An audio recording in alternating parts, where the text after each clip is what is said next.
Hey, what up, Grind Time Nation? Welcome back to the next episode of Grind Time TV. I am Coach Alex Maroko, pronounced just like that country, spelled absolutely nothing like it. Now, you've probably heard in the news or in the media or on the internet or ESPN or any of the other mediums that you take in basketball information that Derrick Rose got fined $25,000 or a brand new Jeep Wrangler for some comments that he made about the referees after a game on Monday nights. When you're seeing this, that's going to be, I think, 3 days ago.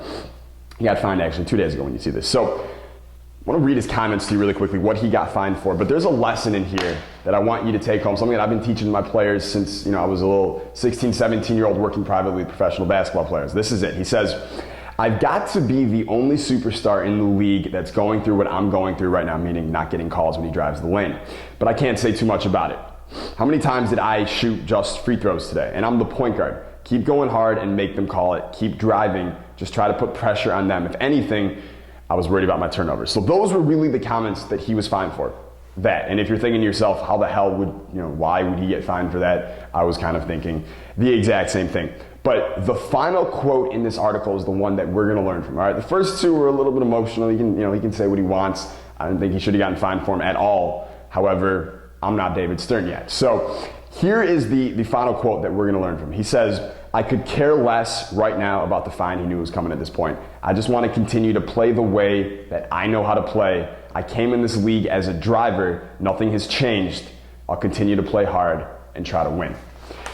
Okay, so last thing he said, when he's talking about I'm just going to focus on my strengths. I'm just going to focus on me as a driver. I could care less what the other people think.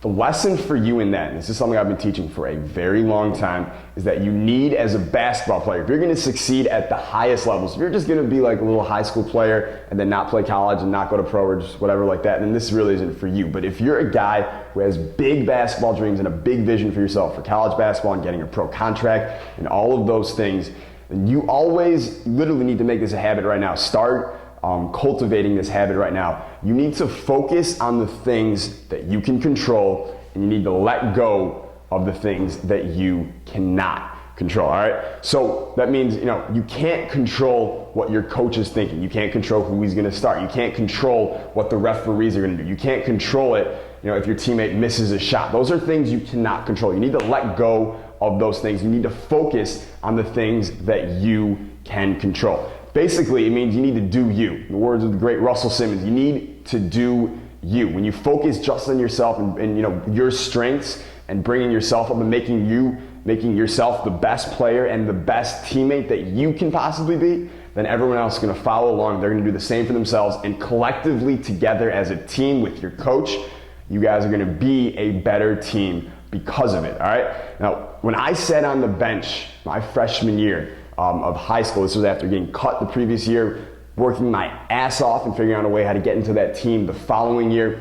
I sat on the bench for most of that season, my freshman year of high school basketball, and I could have gotten really pissed at the coach. I could have gotten pissed at other players, guys who I thought I was significantly better than and outplayed in practice, but they, for whatever reason, got playing time over me or started over me. I could have gotten really upset about it, but I didn't. Instead, I decided I'm going to focus on making myself the best player possible. So every day after practice, they went home, I stayed in the gym. I got up shots, I worked with the varsity players, we played one-on-one.